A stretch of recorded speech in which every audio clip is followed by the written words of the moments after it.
Coffee ತಗೊಳ್ಳಿ.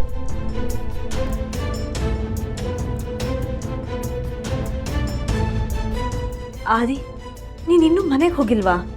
Coffee ತಗೊಳ್ಳಿ ಮೊದಲು.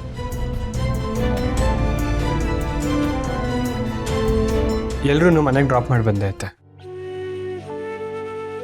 ನೀನು ಮನೆಗೆ ಹೋಗಿ ರೆಸ್ಟ್ ಮಾಡೋದಲ್ವಾ ಆದಿ? ನಾಳೆ ನಿನಗೆ ಕಾಲೇಜ್ ಇದೆ ಅಲ್ವಾ? ನಾಳೆ ಲೇಟಾಗಿ ಹೋದರೆ ಆಯಿತು. ಇಲ್ಲಿ ಹಾಸ್ಪಿಟಲ್ಲು, ಅಲ್ಲಿ ಆಫೀಸು ಎಲ್ಲ ನೀವು ಒಬ್ಬರೇ ಹೇಗೆ ಹ್ಯಾಂಡಲ್ ಮಾಡ್ತೀರಾ? ಆಫೀಸಲ್ಲಂತೂ ನಾನು ನಿಮಗೆ ಹೆಲ್ಪ್ ಮಾಡೋಕ್ಕಾಗಲ್ಲ. ಇಲ್ಲ ಅದು ನಿಮ್ಮ ಜೊತೆ ಇರ್ತೀನಿ.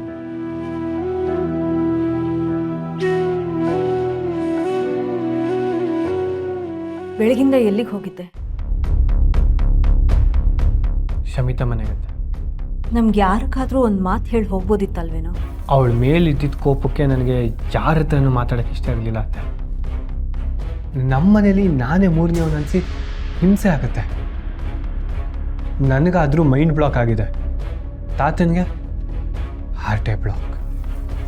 ಎಲ್ಲ ಅವಳಿಂದನೇ.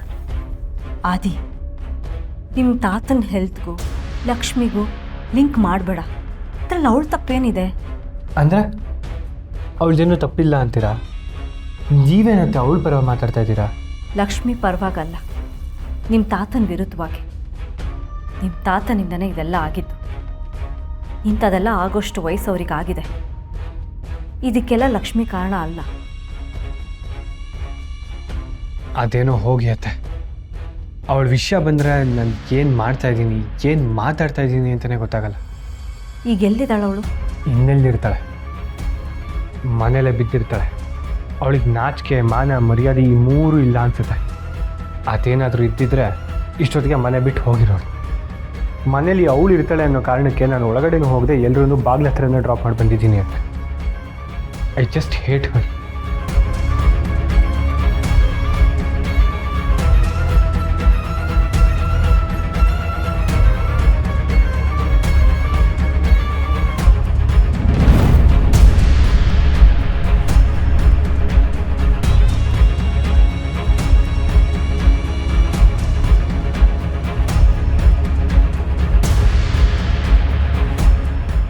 ಏನತ್ತೆ?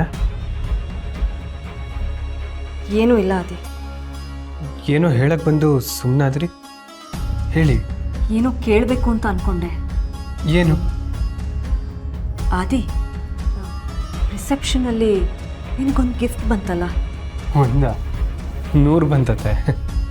ಅದೇ ನೀನು ಬಂದು ನನ್ನ ಟೇಬಲ್ ಮೇಲೆ ಇಟ್ಟು ಮರ್ತು ಹೋದೆಯಲ್ಲ, ಲಾಸ್ಟಲ್ಲಿ ಯಾರಾದರೂ ಕೊಟ್ಟಿರಬೇಕು. ಯಾವ್ದು ಹೇಳಿ? ಅದೇ ಆದಿ, ವೈಟ್ ಬಾಕ್ಸ್, ಮೀಡಿಯಮ್ ಸೈಜ್ದು. ಅದ್ರ ಮೇಲೆ ಜೆ. ಹಾಂ, ನೆನಪಾಯ್ತು. ಅದೇ ನಾನು ತಂದು ನಿಮ್ಮ ಟೇಬಲ್ ಮೇಲೆ ಇಟ್ನಲ್ಲ ಅದು. ಅದೇ, ಅದನ್ನು ಯಾರು ಕೊಟ್ಟಿದ್ದು? ಅದು ಯಾರು ಕೊಟ್ಟಿದ್ದು ಅಂತ ಸರಿಯಾಗಿ ನೆನಪಾಗ್ತಿಲ್ಲ. ಯಾಕತ್ತೆ? ಸುಮ್ಮನೆ ಕೇಳಿದೆ, ಕ್ಯೂರಿಯಾಸಿಟಿಗಷ್ಟೇ. ಅದು ಲಕ್ಷ್ಮಿಗೆ ಬಂದಿದ್ದ ಗಿಫ್ಟಾ ಅಂತ. ಬಟ್ ಅವರು ಶಶಿ ಚಿಕ್ಕಪ್ಪನ ಹತ್ರ ಮಾತಾಡ್ತಿದ್ರು. ಅವ್ರ ಫ್ರೆಂಡ್ ಅನ್ಸುತ್ತೆ. ಶಶಿ ಅಣ್ಣನ ಹತ್ರ ಮಾತಾಡ್ತಿದ್ರಾ? ಹ್ಞೂ ಅತ್ತೆ. ಗಿಫ್ಟ್ ಕೊಟ್ಟು ಹೋಗ್ತಾ ಶಶಿ ಚಿಕ್ಕಪ್ಪನ ಜೊತೆ ಮಾತಾಡ್ತಾ ಇದ್ರು. ಹ್ಯಾಂಡ್ಶೇಕ್ ಎಲ್ಲ ಮಾಡ್ತಾ ಇದ್ರು. ಅವ್ರಿಗೆ ಪರಿಚಯ ಇರೋರೇ ಇರ್ತಾರೆ.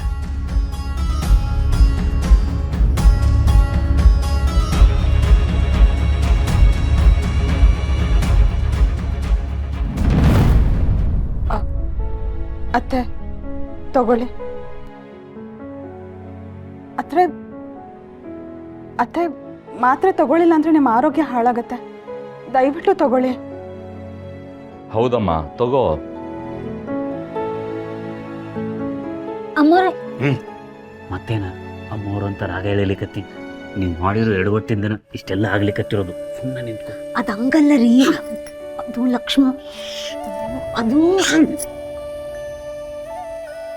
ಅಮ್ಮ, ನೀವೊಂದು ಸ್ವಲ್ಪ ಹೊತ್ತು ರೆಸ್ಟ್ ಮಾಡು. ಅಪ್ಪಂಗೆ ಏನೂ ಆಗಲ್ಲ. ದೇವಕ್ಕೆ ಕಾಲ್ ಮಾಡಿದರೆ ನಾನು ಹೋಗಿ ಬರ್ತೀನಿ. ವಿಮ್ಲಾ, ಅಮ್ಮಂಗೆ ಕರ್ಕೊಂಡು ಹೋಗು. ಬನ್ನಿ ಅತ್ತೆ.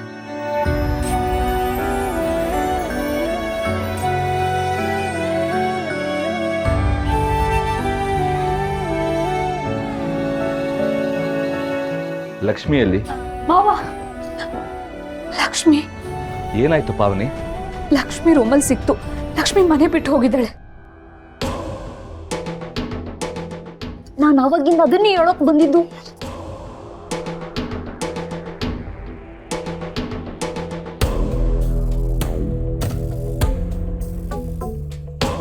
ಗಿರಿಧರಪ್ಪರ ಅದ್ರಾಗ ಏನು ಬರ್ದಾರಿ? ಯಾರೂ ಹುಡುಕ್ಬೇಡಿ, ನಾನು ಯಾವುದೇ ತಪ್ಪು ನಿರ್ಧಾರ ತಗೊಳ್ಳಲ್ಲ. ಬೇರೆ ಎಲ್ಲಾದ್ರೂ ಉಳ್ಕೋತೀನಿ ಅಂತ ಬರ್ದಿದ್ದಾಳೆ. ಮಾವ, ಲಕ್ಷ್ಮಿ ಎಲ್ಲಿ ಹೋಗಿರ್ತಾಳೆ? ಕಾಲ್ ಮಾಡಿದ್ರು ಪಿಕ್ ಮಾಡ್ತಿಲ್ಲ. ಅವ್ರ ಅಪ್ಪನಿಗೆ ಕಾಲ್ ಮಾಡಿ ಕೇಳನ್ವಾ? ಬೇಡಮ್ಮ, ಲಕ್ಷ್ಮಿ ಖಂಡಿತ ಅವ್ರ ಮನೆಗೆ ವಿಷಯ ತಿಳಿಸಿರಲ್ಲ. ಲೆಟರ್ ಬರೆದಿಟ್ಟು ಹೋಗಿದ್ದಾಳೆ ಅಂದರೆ ಯಾರಾದರೂ ಫ್ರೆಂಡ್ಸ್ ಜೊತೆ ಇರ್ತಾಳೆ. ಕಾಲೇಜ್ಗಂತೂ ಖಂಡಿತ ಹೋಗಲೇಬೇಕು. ನಾನು ಅಲ್ಲೇ ಹೋಗಿ ಕರ್ಕೊಂಡ್ಬರ್ತೀನಿ. ಬೇಡ.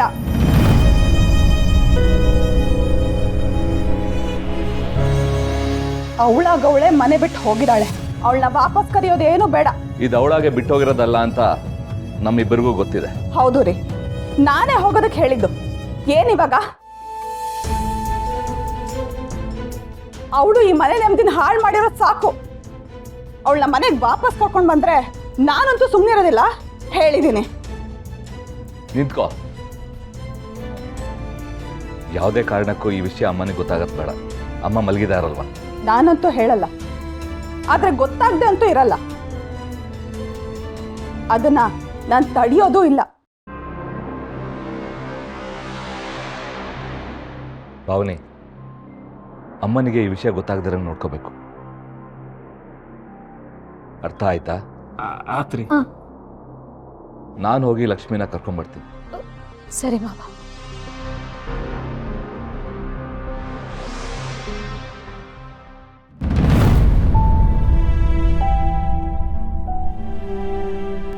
ಲಕ್ಷ್ಮಿ, ಏನಾದರೂ ಬೇಕಿದ್ರೆ ಹೇಳೆ. ಇದೊಂದು ಅಸೈನ್ಮೆಂಟ್ ಇದೆ, ಮಾಡ್ತಿರ್ತೇನೆ. ಸರಿ, ನಾನು ಆರಾಮಾಗಿದ್ದೀನಿ ವಿದ್ಯಾ.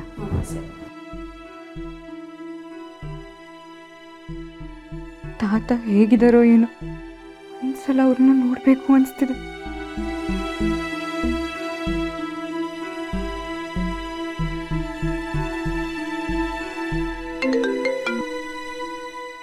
ಹಲೋ ಹಲೋ ಅಕ್ಕ. ಲಕ್ಷ್ಮಿ, ಎಲ್ಲಿದ್ಯಾ ನೀನು? ನಾವೆಲ್ಲ ಇಲ್ಲಿ ಎಷ್ಟು ಟೆನ್ಷನ್ ಆಗಿದ್ದೀವಿ ಗೊತ್ತಾ? ಅಕ್ಕ, ಅದು ನೀನ್ ಲೆಟರ್ ಬರ್ದಿಟ್ಟು ಹೋಗಿದ್ ನೋಡಿ ಮಾವ ಎಷ್ಟು ಟೆನ್ಷನ್ ಆಗಿದ್ದಾರೆ ಗೊತ್ತಾ? ಲಕ್ಷ್ಮಿ, ಎಲ್ಲಿದ್ಯಾ ನೀನು? ಯಾಕೆ ಹೀಗೆ ಮಾಡ್ತಿದ್ಯಾ? ಅಕ್ಕ, ನಾನು ಸೇಫ್ ಆಗಿರೋ ಜಾಗದಲ್ಲೇ ಇದ್ದೀನಿ ಅಕ್ಕ.